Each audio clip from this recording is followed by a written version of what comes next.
quand la tristesse arrive, je sais tu es là, toujours près de moi. Bon vendredi, bienvenue à votre émission La Victoire de l'amour. J'espère que vous allez bien ce matin. On prend le temps de rejoindre quelqu'un qu'on apprécie beaucoup et je veux prendre le temps, je le dis souvent, mais c'est tellement important de la remercier de tout mon cœur en votre nom parce qu'elle a un horaire extrêmement chargé. Elle est médecin spécialiste et je dois vous dire vous savez qu'elle a une foi extraordinaire et à peu près une fois par semaine, elle fait des vidéos pour Facebook et un de ses derniers, qui est absolument magnifique, a été vu à tout près de 100 000 personnes, imaginez. Alors, elle va continuer à en faire régulièrement pour nous aider à passer à travers cette crise. Et ce qui est agréable avec Valérie, c'est que lorsqu'elle nous parle, c'est tout simple. Malgré ses grandes études, elle sait nous parler. Simplement, on la rejoint immédiatement, la docteure Valérie Julie Brousseau.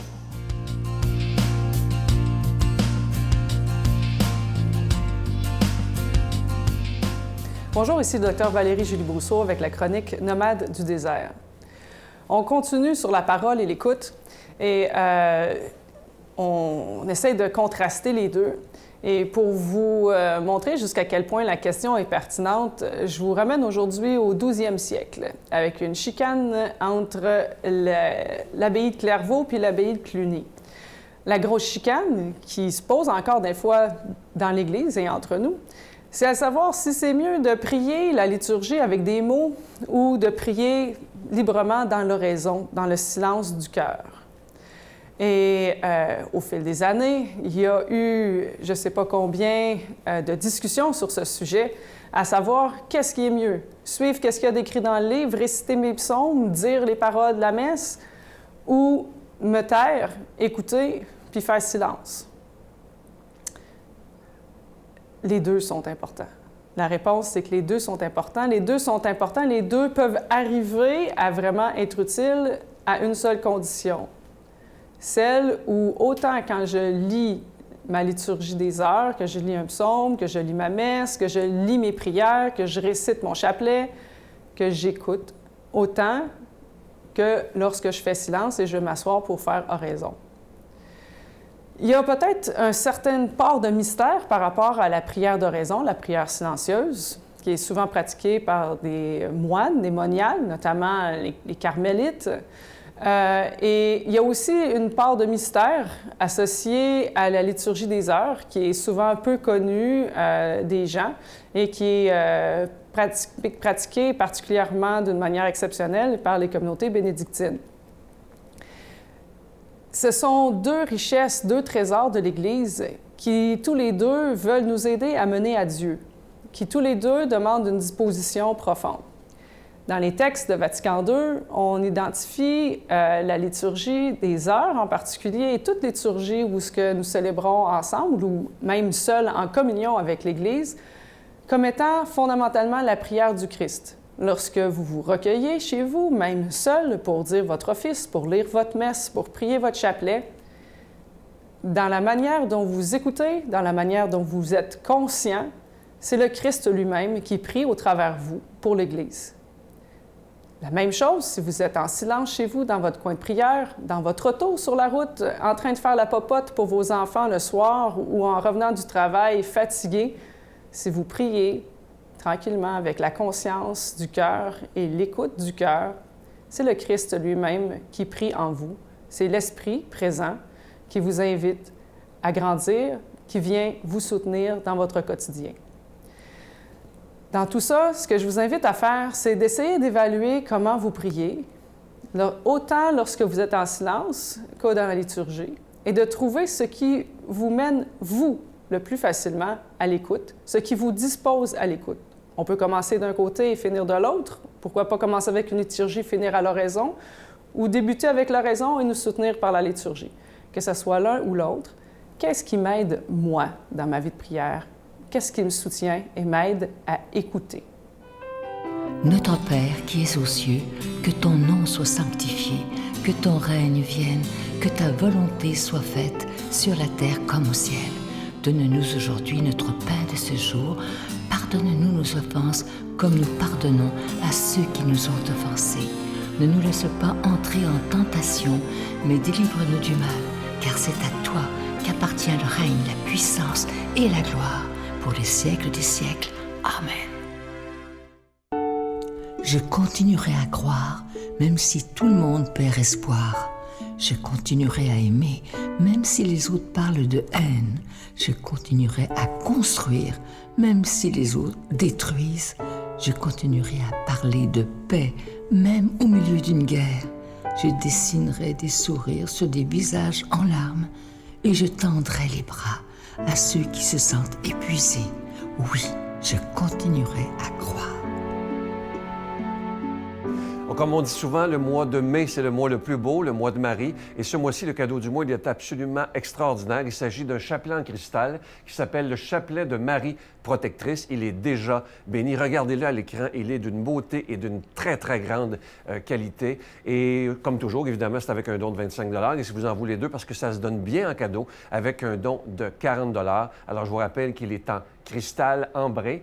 Et regardez là, aussi la magnifique croix, le beau médaillon de Marie. Alors, vous le recevrez très, très rapidement. Je vous donne l'adresse. La Victoire de l'Amour, case postale 120, succursale Boucherville à Boucherville, J4B 5E6, je vous la redonne. La Victoire de l'Amour, case postale 120, succursale Boucherville à Boucherville, le J4B 5E6. Également par téléphone, par carte de crédit, du lundi au vendredi, de 8h30 à 16h30 dans le 514-523-4433, 523-4433 ou sans frais, le 1-888-811-9291, 1-888-811-9291 et aussi sur notre site Internet. Vous savez que sur le site Internet, c'est la façon la plus rapide, c'est très efficace, c'est très sécuritaire pour faire votre don. C'est le www.lavictoiredelamour.org.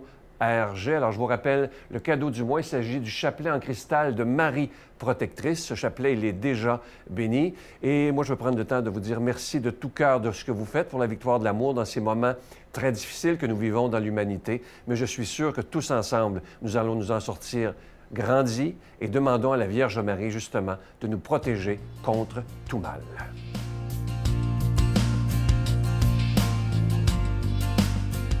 Mon Dieu, donnez-moi la sérénité d'accepter les choses que je ne peux changer, le courage de changer les choses que je peux et la sagesse d'en connaître la différence. Amen. Aujourd'hui, la parole de Dieu est proclamée par celui qu'on appelle gentiment le curé de la rue, l'abbé Claude Paradis.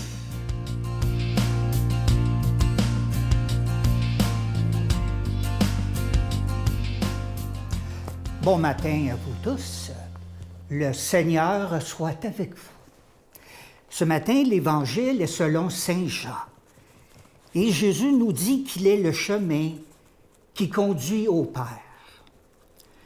Ne soyez pas si inquiets, leur dit Jésus.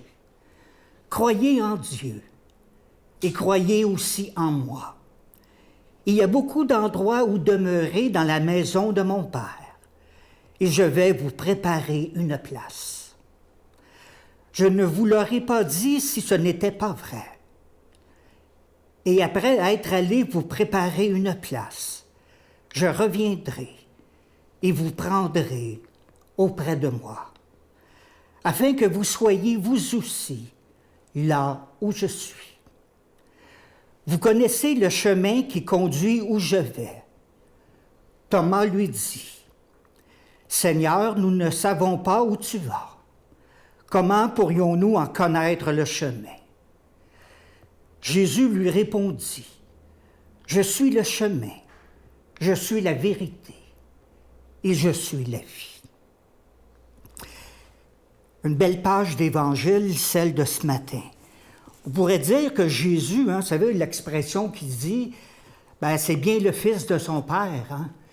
Alors, cette expression, on peut l'appliquer à cet Évangile d'aujourd'hui.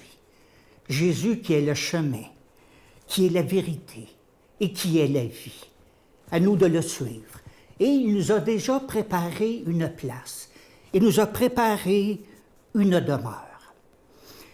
Quelqu'un m'avait déjà dit de jamais fermer la porte à l'étranger, de peur de fermer la porte à l'ange que le Seigneur aura peut-être pu m'envoyer. Alors de jamais fermer la porte à l'étranger. Les aider aussi à vivre leur appel, même s'ils sont dans la rue, même s'ils sont loin de Dieu, de l'Église. Ils doivent vivre quand même leur appel. Ils ont été appelés. Et leur demeure à eux, c'est le temple de ton cœur. C'est le temple qui est dans ton cœur. Et sa demeure sera là pour soigner les cœurs brisés. Quelqu'un d'autre de la rue me disait, il a 64 ans, il a presque passé sa vie dans la rue, il me disait, moi, le seul toit que j'aurai dans ma vie, ça sera le couvercle de ma tombe. Encore une autre question. Hein? Et c'est toutes des questions comme ça qui nous est posées, des questions existentielles. Qui je suis? Où je vais? Est-ce que quelqu'un qui m'aime demain? Est-ce que je suis aimable? Est-ce que je vais enfin finir par avoir l'amour que j'ai besoin, que je n'ai pas eu, que j'ai toujours senti et que j'ai toujours cherché, au lieu d'être le rejet, l'abandon, la mise de côté? Et Jésus nous dit ce matin que sa force te précédera sur le chemin de Dieu. C'est ce qu'il nous dit ce matin. Et il nous dit aussi qu'on sera toujours avec lui sur l'autel de sa croix. Hein, l'autel de sa croix. C'est le plus bel autel qui peut exister. Et c'est la croix, c'est le plus beau des livres qui n'a jamais été écrit. Chacun à notre façon, on peut le lire, on peut puiser à notre façon. C'est comme une lettre d'amour que Jésus nous aurait écrite à chacun, à chacune d'entre nous. Une lettre personnelle, tout juste au pied de sa croix, au pied de la croix. Alors pour tous ces êtres qui se vomissent, qui se rejettent, qui se disent qu'ils sont des bons à rien, à nous de faire en sorte de les faire rencontrer Jésus.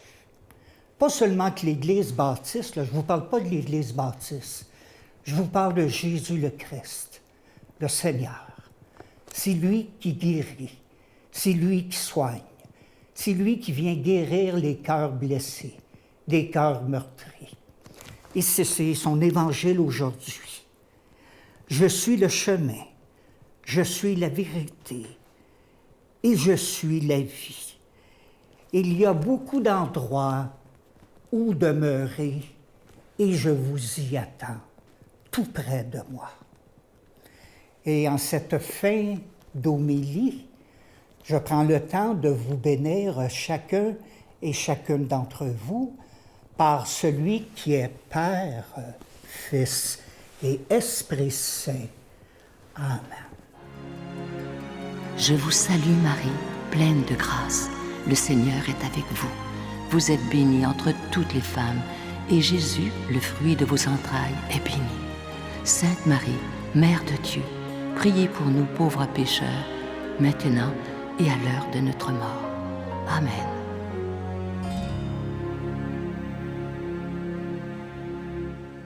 Aujourd'hui, c'est vendredi. Il y a tellement de gens qui m'ont dit, Sylvain, rappelle-nous de faire la prière du vendredi, surtout en ce temps de pandémie.